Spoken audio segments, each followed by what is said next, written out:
3월 27일 금요일 이방인의 접붙임 구원. 또한 가지 얼마가 꺾였는데 돌 감람나무인 내가 그들 중에 접붙임이 되어 참 감람나무 뿌리의 진액을 함께 받는 자가 되었은즉 그 가지들을 향하여 자랑하지 말라. 자랑할지라도 내가 뿌리를 보전하는 것이 아니요 뿌리가 너를 보전하는 것이니라. 로마서 11장 17절에서 18절 말씀. 오늘 본문에 나오는 돌 감람나무는 아무렇게나 방치되어 있는 야생 올리브 나무를 의미합니다. 이 나무는 경작되는 나무가 아니라서 키가 작을 뿐 아니라 열매도 잘 맺히지 않습니다. 더러 맺힌다 해도 식용으로 사용할 수 없는 쓸모없는 열매를 맺을 뿐입니다.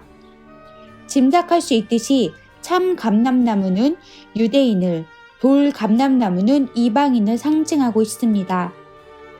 참 감람나무에서 몇 개의 가지가 꺾였습니다. 그냥 어쩌다가 꺾인 것이 아닙니다. 그 나무를 돌보는 주인이 가지치기를 한 것입니다. 그리고 그 자리에 돌 감람나무의 가지를 덧붙였습니다. 그 가지들은 이제 참 감람나무의 뿌리를 통해서 진액을 공급받게 되었습니다. 그런데 덧붙임 받은 가지들이 우쭐대면서 가지치기 당해서 잘려나간 가지들을 업신여길 수 있겠느냐는 것입니다. 마지막 말이 아주 중요합니다. 내가 뿌리를 보전하는 것이 아니오 뿌리가 너를 보전하는 것이니라. 메시지 성경은 이 부분을 여러분이 그 뿌리에 영양을 공급하고 있는 것이 아니라 그 뿌리가 여러분에게 영양을 공급하고 있는 것입니다 라고 표현합니다. 접붙임을 받은 가지의 입장에서는 사실 자랑할 것이 하나도 없습니다. 그저 그렇게 붙어있게 된 것 자체가 은혜요, 기적입니다. 이것은 이방인이 받은 구원에 대한 바울의 설명입니다. 그들은 접붙임의 구원을 받은 것입니다. 그렇다면 원가지들은 왜 가지치기를 당했을까요? 그리고 그 자리에 접붙임을 받은 가지들은 왜 그런 은혜를 입게 되었을까요?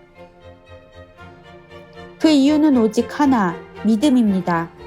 본래의 가지가 잘린 것은 믿지 않은 탓이고 돌 감람나무 가지가 접붙임을 받은 것은 믿었기 때문입니다. 한번 접붙임을 받았다고 해서 영원한 기득권을 주장할 수는 없습니다. 만일 믿음이 사라져 다시 마른 가지가 된다면 그 또한 가지치기의 대상이 될 수밖에 없습니다. 믿음이 좋다는 말은 나무에 잘 붙어 있다는 뜻입니다. 내게 믿음이 있다는 것은 자랑거리가 아니라 감사거리입니다. 오늘 우리가 이렇게 생명나무에 붙어 있는 것은 하나님의 놀라운 은혜일 뿐입니다. 묵상 질문. 나는 지금 나무에 잘 붙어 있는 가지인가요? 오늘의 기도. 나 역시 접붙임의 구원을 받은 자임을 잊지 않게 하옵소서.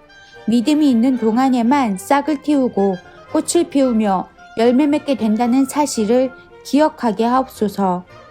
그래서 언제나 예수 그리스도 안에 머물러 있는지 늘 확인하며 살아가게 하옵소서. 예수님의 이름으로 기도합니다. 아멘.